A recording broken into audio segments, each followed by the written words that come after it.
নমস্কার, আজকের ভিডিওতে আপনাদের সবাইকে অনেক অনেক স্বাগত জানাই। আজকে আমি বানাবো লাড্ডুর একটা রেসিপি। আপনারা পুরো ভিডিওতে দেখতে থাকুন আজকে আমি লাড্ডুটা কিভাবে বানাচ্ছি। তাহলে চলুন শুরু করি। আজকে আমি যে লাড্ডুটা বানাবো সেটা বানাবো ছোলার ডাল দিয়ে। আর এই ছোলার ডালের লাড্ডু খেতে কিন্তু খুব ভালো লাগে। আমি এখানে প্রায় 1.5 কাপ পরিমাণ ছোলার ডাল সারা রাত্রি ধুয়ে ভিজিয়ে রেখেছিলাম। ডালগুলো খুব সুন্দরভাবে ভিজে গেছে, এ দেখুন কাটা যাচ্ছে। এখন এই ছোলার ডালগুলো আমি সেদ্ধ বসাবো। কড়াইতে দিয়ে দেবো 3 কাপ পরিমাণ দুধ।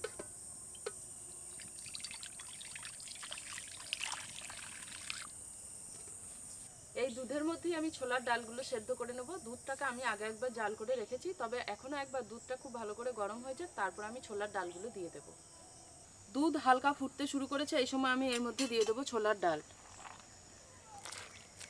ছোলার ডাল যদি জলেও সেদ্ধ করেন তাহলে জলটাকে আগে ভালো করে গরম করে নেবেন, তাহলে দেখবেন ছোলার ডাল খুব কম সময়ের মধ্যে সেদ্ধ হয়ে যাবে।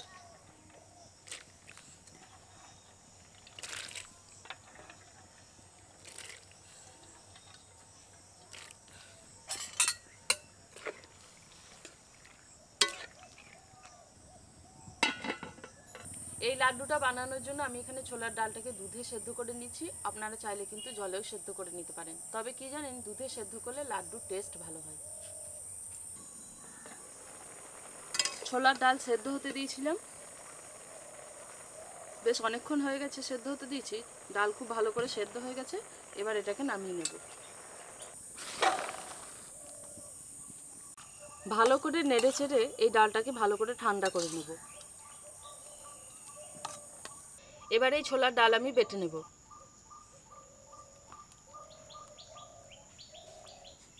অল্প অল্প করে দিয়ে বেটে নেব।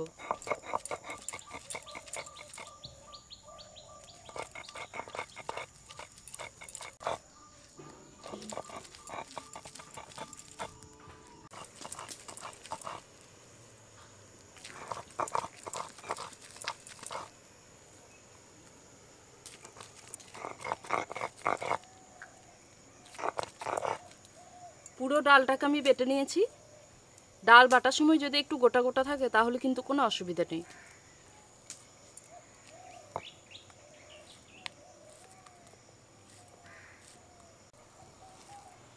আর এদিকে সেদ্ধ দুধ অল্পখানি রয়ে গেছিলো, সেখানেই দিয়ে দেবো। ছোলার ডালটা বেটে নিয়েছি, এবার আমি এই লাড্ডুর পাকটা তৈরি করে নেবো। কড়াইতে ঘি দিয়ে দেবো। 2 চামচ ঘি দিয়ে দিলাম। এবার এই ঘিয়ের মধ্যে দিয়ে দেবো নারকেল কোড়া।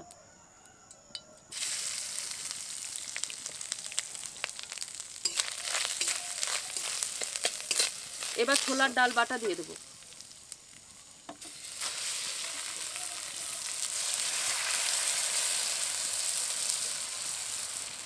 চিনি দিয়ে দেবো।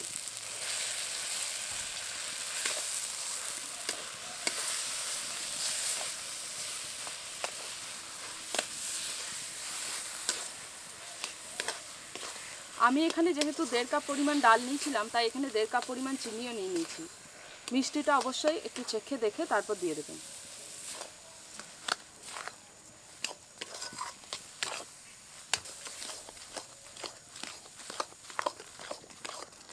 এখন এর মধ্যে দিয়ে দেবো এলাচের গুঁড়ো, আর দিয়ে দেবো কিছুটা পরিমাণ কেশর। দুধের মধ্যে ভিজিয়ে রেখেছিলাম, সেই কেশর দুধ দিয়ে দেবো। এবার সবগুলোকে খুব ভালো করে নেড়ে নেব। নেড়ে ছেড়ে একদম শুকিয়ে নেব।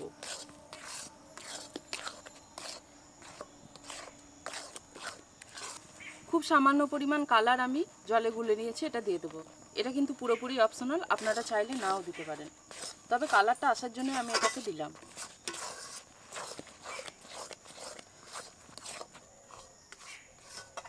যদি কালার না আনতে চান এটা নাও ব্যবহার করতে পারেন, তবে একটু কালারটা দেখতে ভালো লাগে তার জন্য আমি দিয়ে দিলাম। এবার এটাকে খুব ভালো করে নেড়ে চেড়ে নেব যতক্ষণ পর্যন্ত না কড়াই থেকে সুন্দরভাবে টাইট হয়ে উঠে আসছে। আস্তে আস্তে দেখুন বেশ অনেকটাই শুকিয়ে এসেছে, আর এখন কিন্তু কড়াই থেকে একটু আধটু ছেড়েও আসছে।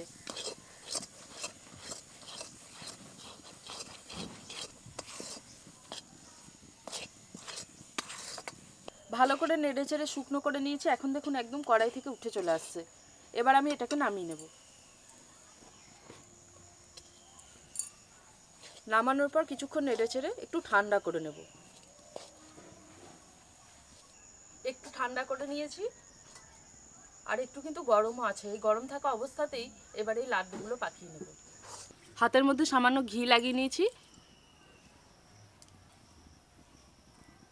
এবার এগুলোকে গোল গোল করে পাকিয়ে নেব।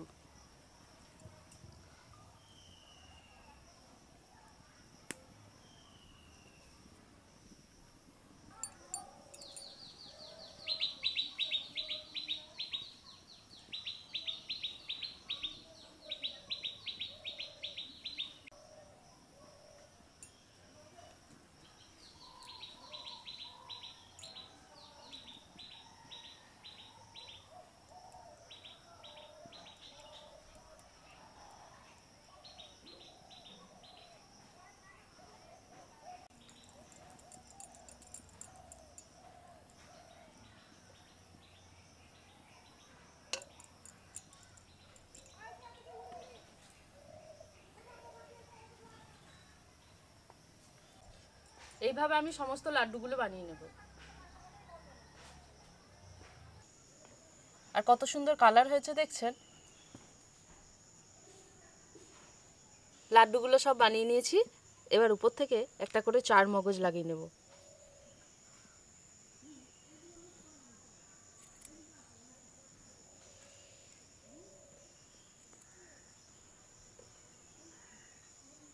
আপনারা এতক্ষণ দেখলেন আজকে আমি বানালাম ছোলার ডালের লাড্ডু। একদম অসাধারণ স্বাদের এই লাড্ডু আপনারাও যদি বাড়িতে বানাতে চান তাহলে একবার বানাতে পারেন, তবে অবশ্যই কিন্তু দুধে সেদ্ধ করে তারপর বানাবেন।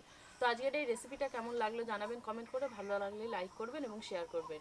দেখা হচ্ছে পরের ভিডিওতে নতুন ধরনের রেসিপি নিয়ে। সবাই খুব ভালো থাকবেন, সুস্থ থাকবেন।